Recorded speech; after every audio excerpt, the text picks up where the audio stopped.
नमस्कार साथियों, स्वागत है आप सभी का आपके अपने YouTube चैनल DS एकेडमी में। मैं डॉक्टर सुदेश कांतेजा आपके लिए लेकर चल रही हूँ TCT PGT हिंदी का संपूर्ण क्रैश कोर्स, वो भी निःशुल्क। अगर आप चैनल पर नए हैं तो चैनल को सब्सक्राइब कीजिए। आपने चैनल सब्सक्राइब कर रखा है, आपको वीडियोज़ अच्छी लग रही हैं तो जितना हो ज़्यादा से ज़्यादा दोस्तों में शेयर कीजिए। जो भी कैंडिडेट हमसे नए जुड़ रहे हैं, थोड़ा सा प्रयास कीजिएगा कि आप प्लेलिस्ट बनी हुई है, आप प्लेलिस्ट में शुरू से क्लासेस देखिएगा तो आपको एक क्रमबद्ध रूप में तथ्यों को समझने में आसानी होगी। इसी के साथ यदि आप हमारे व्हाट्सएप ग्रुप से ज्वाइन होना चाहते हैं, डिस्क्रिप्शन में लिंक दे रखा है, आप व्हाट्सएप ग्रुप से ज्वाइन हो सकते हैं। व्हाट्सएप ग्रुप का उद्देश्य मात्र इतना है कि वहाँ पे आपको नोटिफिकेशन मिल जाता है क्लास का, और साथ ही जो यहाँ से जो पंक्तियाँ रचनाकारों की बचती हैं हम यहाँ पे नहीं लिखवाते हैं, या जो रचनाकारों के विषय में आलोचकों द्वारा कहे गए कथन होते हैं वो हम आपको हैंड रिटन नोट्स के माध्यम से PDF प्रोवाइड कराते हैं व्हाट्सएप ग्रुप में। इतना मात्र व्हाट्सएप ग्रुप का उद्देश्य है।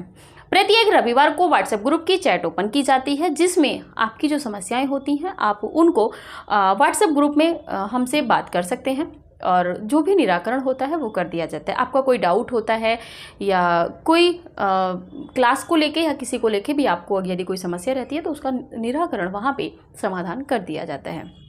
इसी के साथ कहना यह है कि जब आप क्लास लेने के लिए आते हैं, आप क्लास को क्लिक करते हैं तो उसके बाद में आप लाइक कर दिया कीजिए। लाइक करने के बाद आप पूरी क्लास देखिए। पूरी क्लास देखने के बाद आपको लगता है कि क्लास परीक्षा उपयोगी है, महत्वपूर्ण है, या हमें समझ में आया है, देखिए आपको कुछ भी आपके थोड़ा सा भी तैयारी में यदि वृद्धि हो रही है तो आपको कहीं ना कहीं थैंक्स वाली चीज़ें होती हैं, ठीक है। और जो भी आपको उचित कमेंट लगे आप कमेंट किया कीजिए। जैसे कि हम बीच बीच में प्रश्न भी देते हैं, इससे पिछले क्लास में हमने 10 क्वेश्चन दिए थे, देखते हैं बहुत कम अभी हमें फीडबैक मिला है उसका। और इसी के साथ में आज हम बात करेंगे प्रताप नारायण मिश्र पे आधुनिक काल में, ठीक है। आधुनिक काल के भारतेंदु युग में चल रहे हैं, और इतनी लंबी क्लासेज हम लोगों की आ गई हैं कि 128-27 क्लासों पे हम लोग पहुंच गए हैं। तो सोचिए अभी साहित्य कितना हुआ है और अभी कितना होना बाकी है। देखिएगा, आप मेहनत को आंकिए कि हम कितना मेहनत आपके लिए कर रहे हैं, तो उसी हिसाब से थोड़ा फीडबैक दीजिए। क्लास को जितना हो शेयर कीजिए, लाइक कीजिए, जो भी उचित लगे वो कमेंट कीजिए, ठीक है। इसी के साथ में बात करते हैं आज की टॉपिक की। आज का हमारा टॉपिक है प्रताप नारायण मिश्र।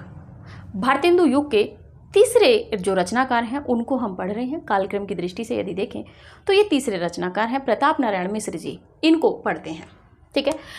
समय की बात करें तो 1856 से 1894 ईस्वी इनका समय ठहरता है। किनका? प्रताप नारायण मिश्र। प्रताप नारायण मिश्र की उपलब्धि, बाकी सब चीज़ों पे हम अभी आगे बार चर्चा करेंगे। इनका जन्म बेजे गांव उन्नाव में हुआ था। बेजे गांव उन्नाव उत्तर प्रदेश में इनका जन्म हुआ था। किनका? प्रताप नारायण मिश्र जी का।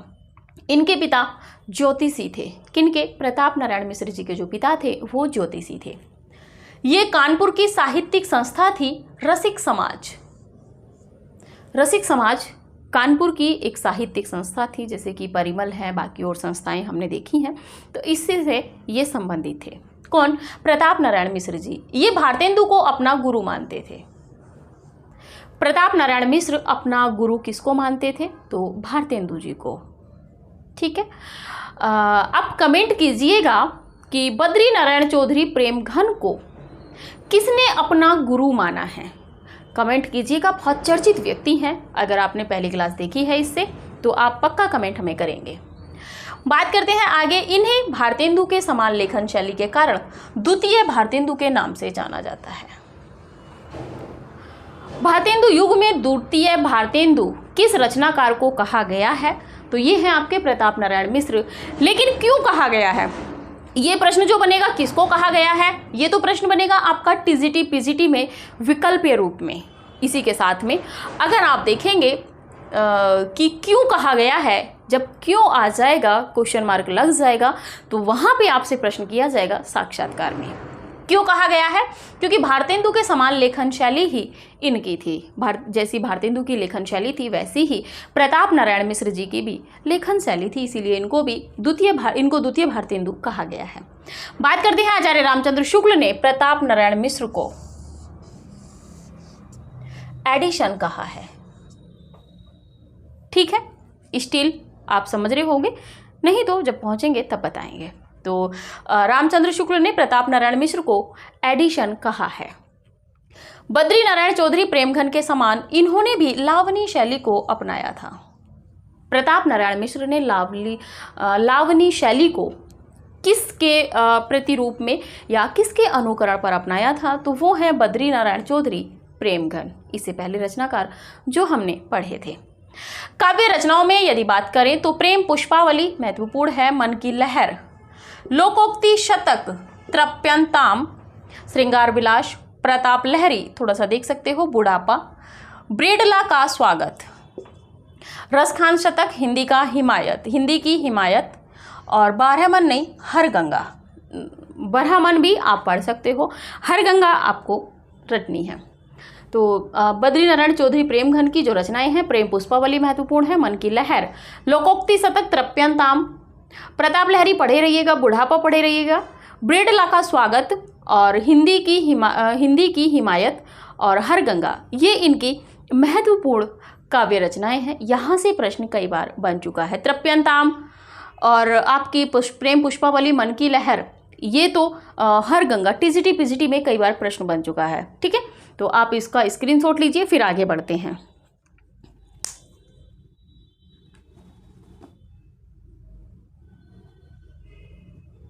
चलिए,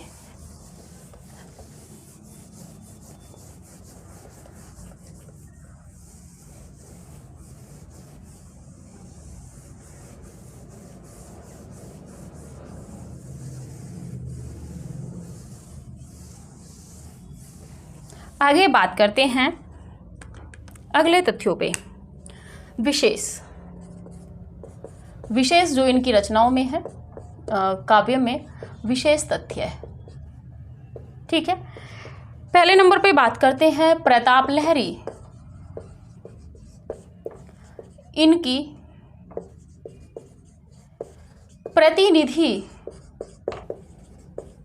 प्रतिनिधि कविताओं का संकलन है। प्रतिनिधि कविताओं का संकलन है किनका? प्रताप नारायण मिश्र का। मन की लहर कविता में बाल विधवाओं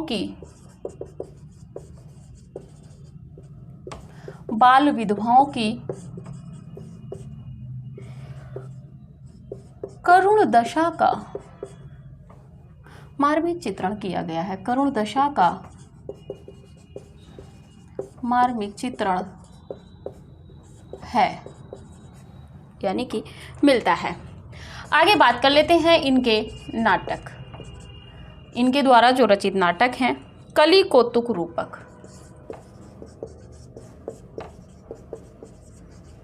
कली कौतुक रूपक।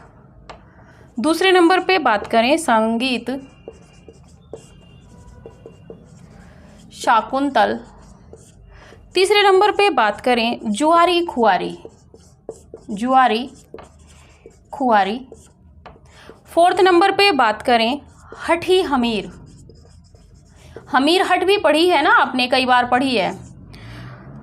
गो संकट थोड़ा सा महत्वपूर्ण है। छठे नंबर पे बात करें कली प्रभाव।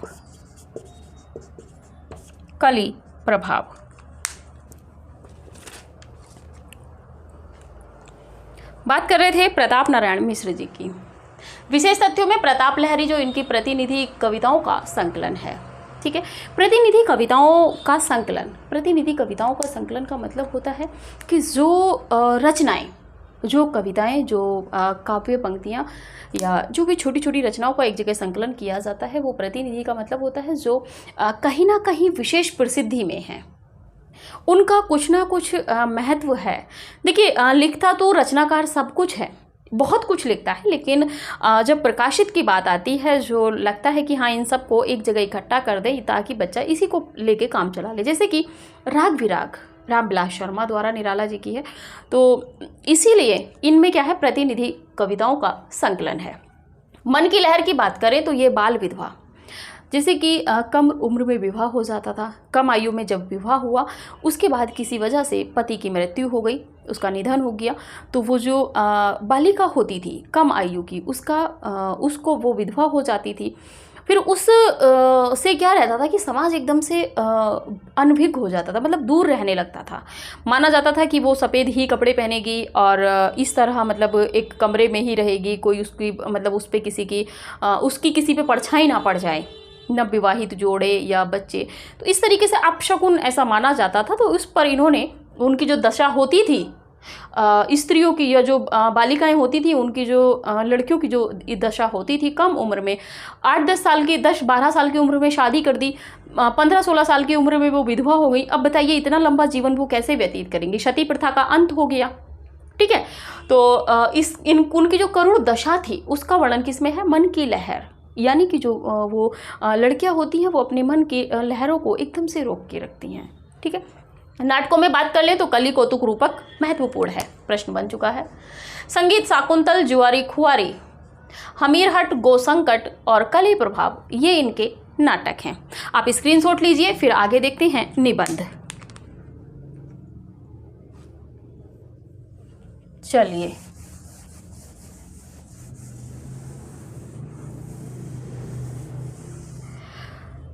निबंधों में बात कर ले। निबंध संग्रह,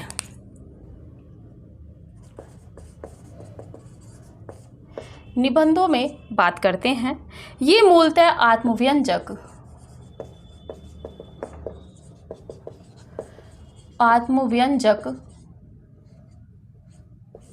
निबंधकार थे।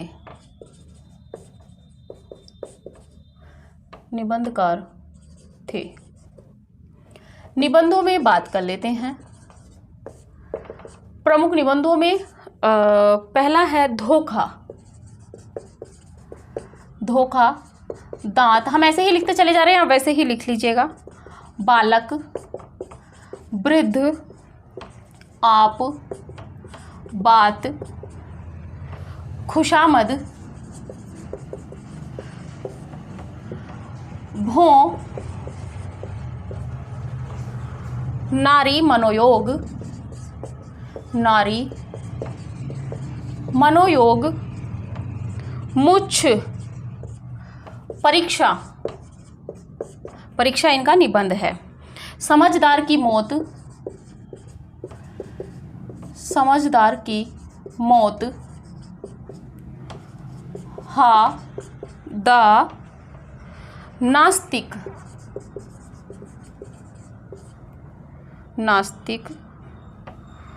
होली है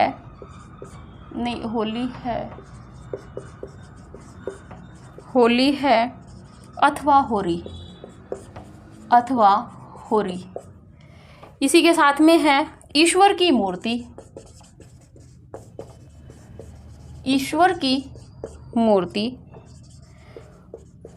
घूरे के लता बिने। इसी के बाद में है जुआ,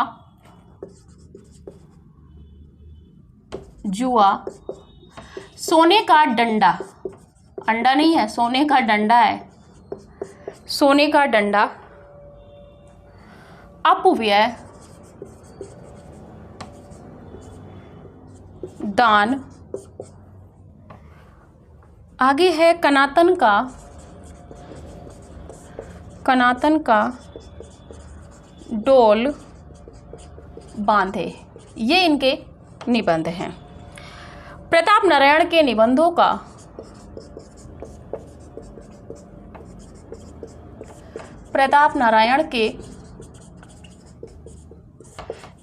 का पहला संकलन निबंध नवनीत नाम से प्रकाशित हुआ था। नवनीत नाम से प्रकाशित हुआ था।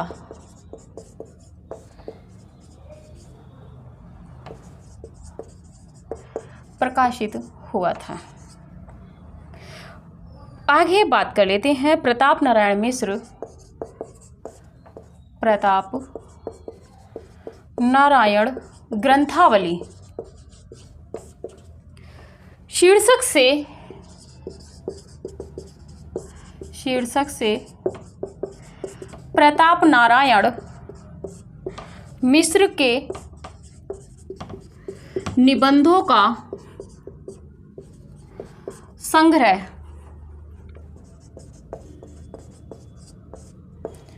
प्रकाशित हुआ था, जिसमें 191 निबंध थे। ठीक है, अभी इतना देखिए, बाद में देखते हैं ब्राह्मण पत्र। इनके द्वारा संपादित एकमात्र पत्र है ब्राह्मण। निबंधों की बात करें तो ये मूलतः आत्मव्यंजक निबंधकार थे। जब निबंधों की विशेषताएं पढ़ेंगे तब वहां पे चल के हम पढ़ेंगे। बात कर लेते हैं निबंध जो इनके महत्वपूर्ण हैं। धोखा, दांत, बालक को छोड़ भी सकते हो। वृद्ध, आप, बात, खुशामद, भों पूछा जा चुका है। नारी, मनोयोग, मुच्छ, परीक्षा, थोड़ा सा रखिएगा क्योंकि परीक्षा गुरु है। ठीक है। समझदार की मौत प्रश्न बन चुका है। हा, द, नास्तिक, होली है अथवा होरी, ईश्वर की मूर्ति थोड़ा सा महत्वपूर्ण है।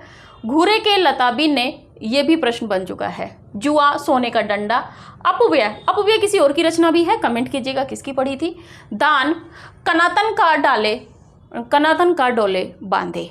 तो ये इनके निबंध है जो रेड मार्क है, थोड़ा सा ध्यान करके रखिएगा। भो, नारी, मुच्छ, परीक्षा, धोखा, दांत, सोने का डंडा, कनातन का डोल बांधे, अपव्यय, ये थोड़े से महत्वपूर्ण है। समझदार की मौत भी प्रश्न बन चुका है। प्रताप नारायण के निबंधों का पहला संकलन सबसे पहले किस नाम से हुआ था? तो निबंध नवनीत के नाम से यह प्रकाशित हुआ था। निबंध नवनीत के नाम से किस रचनाकार के निबंधों का संकलन किया गया है? या नवनीत निबंधों में, ठीक है, निबंध नवनीत में किस रचनाकार के निबंध संकलित हैं? तो प्रताप नारायण मिश्र के। प्रताप नारायण ग्रंथावली महत्वपूर्ण है। प्रताप नारायण ग्रंथावली शीर्षक से प्रताप नारायण मिश्र के निबंधों का संग्रह प्रकाशित हुआ था। इसमें कितने निबंध हैं? तो 191 निबंध हैं। ठीक है। प्रताप नारायण ग्रंथावली में किसके निबंधों का संग्रह है? प्रताप नारायण मिश्र के। कितने निबंध हैं? 191। स्क्रीनशॉट लीजिए। आगे देखते हैं ब्राह्मण पत्र।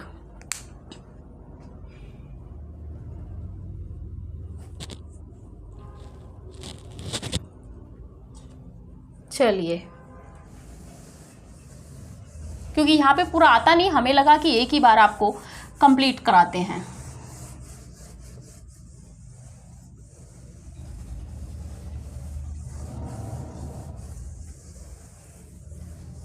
चलिए, बात करते हैं आपके ब्राह्मण पत्र।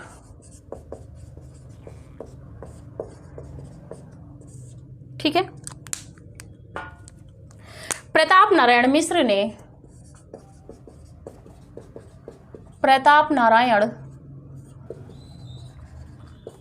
ने ब्राह्मण का संपादन कार्य, ब्राह्मण पत्र का संपादन कार्य मार्च 1883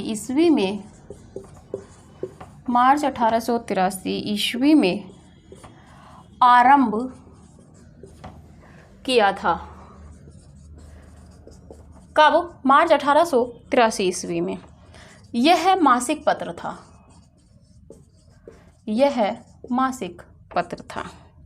इस पत्र के मुख पृष्ठ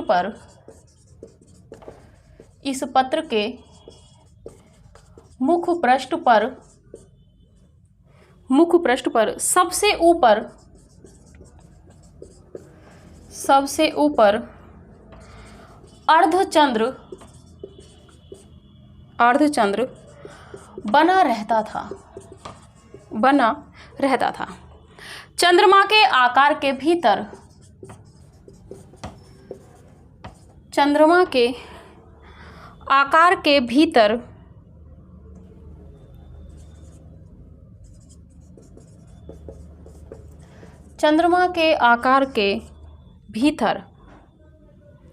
संस्कृत की एक सूक्ति छपी रहती थी। के भीतर संस्कृत की एक सूक्ति छपी रहती थी।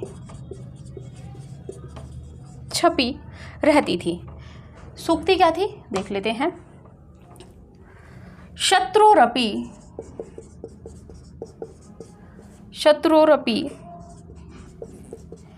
गुणवाच्य दोषावाच्य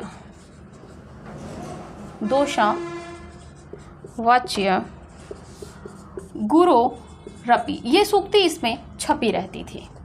ठीक है। मिश्र जी इसे प्रताप नारायण मिश्र इस पत्र को पाक्षिक बनाना चाहते थे। पाक्षिक बनाना चाहते थे। 1 रुपये इसका मूल्य था और वैसे देखा जाए तो क्या कहते हैं 2 आना था। इस पत्र को प्रकाशित करने के लिए मिश्र जी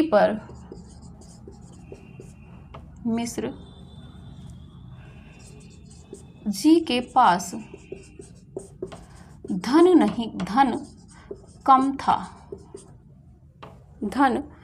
कम था जिस पर वह लिखते थे, मतलब इसके पृष्ठ पर वो लिखते थे, एक तरीके से चंदा मांगते थे। क्या लिखते थे कि 8 मास, पंक्ति बन चुकी है प्रश्न में, 8 मास बीते जजमान अब तो करो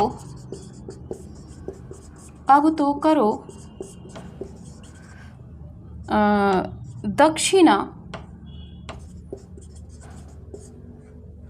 अब तो करो दक्षिणा दान। ये इस पत्र में लिखा रहता था। ठीक है। आप स्क्रीनशॉट ले लीजिए, फिर देखते हैं। चलिए, बात कर रहे थे प्रताप नारायण मिश्र द्वारा जो संपादित पत्र था वो था ब्राह्मण पत्र। ब्राह्मण पत्र ये एक ऐसा पत्र था जिसको प्रकाशित करने के लिए प्रताप नारायण मिश्र जी को चंदा भी लेना पड़ा था, यानी कि घर घर जाके उनको भिक्षा भी मांगनी पड़ी थी। जब ये पत्र प्रकाशित होता था उसके ये पृष्ठ पे लिख देते थे। ठीक है। बात करते हैं प्रताप नारायण मिश्र ने ब्राह्मण पत्र का संपादन कार्य कब किया था शुरू? मार्च 1883 ईस्वी में। ठीक है। यह एक ऐसा पत्र था, मासिक पत्र था। इस पत्र के मुख्य पृष्ठ पर सबसे ऊपर अर्धचंद्र का बना रहता था। अर्धचंद्र पूरा चांद ये होता है और अर्धचंद्र की बात करें तो इस तरीके से होता है, तो ये बना रहता था। और इस चंद्रमा के आकार के भीतर, और ये जो आकार है इसके भीतर यहाँ पर संस्कृत की एक सूक्ति छपी रहती थी कि शत्रुरपि गुणावाच्य दोषावाच्य गुरुरपि। ठीक है।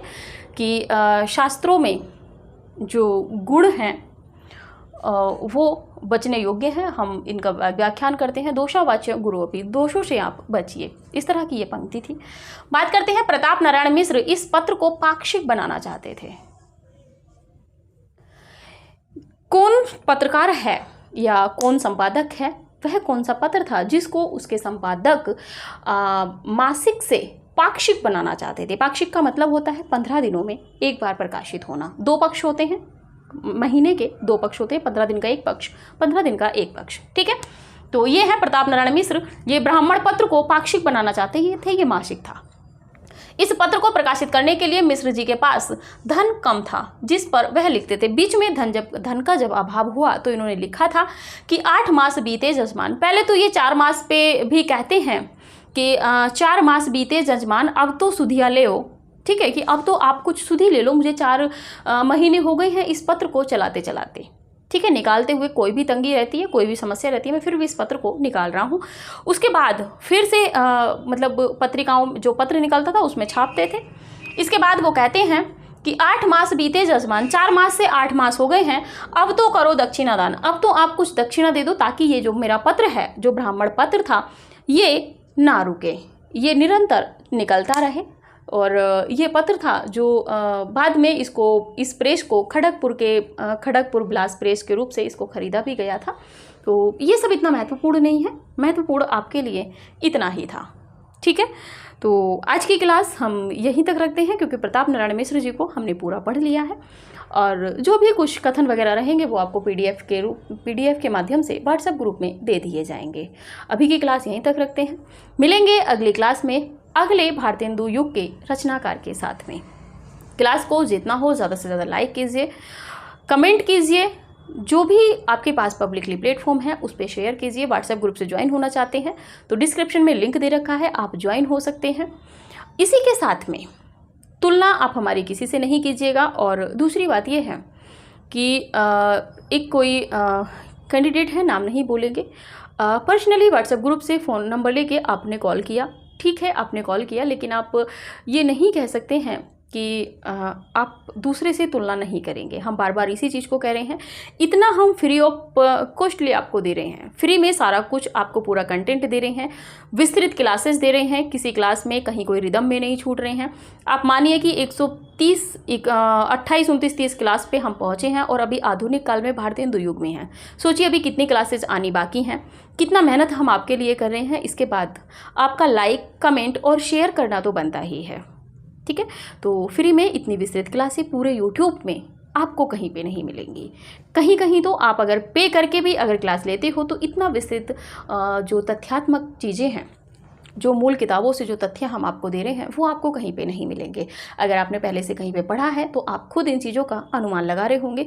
कहते हैं कि प्रत्यक्ष को प्रमाण की आवश्यकता नहीं पड़ती। इतनी विस्तृत, इतनी अच्छी क्लासेस हम आपको दे रहे हैं, आपको अन्यत्र कहीं पे नहीं मिलेगी। तो इसीलिए कहते हैं जितना हो ज़्यादा से ज़्यादा क्लासों को शेयर करते रहिए। ठीक है, तो अभी की क्लास यहीं तक, मिलते हैं अगली क्लास में अगले भारतेंदु युग के नए रचनाकार के साथ में। तब तक के लिए नमस्कार।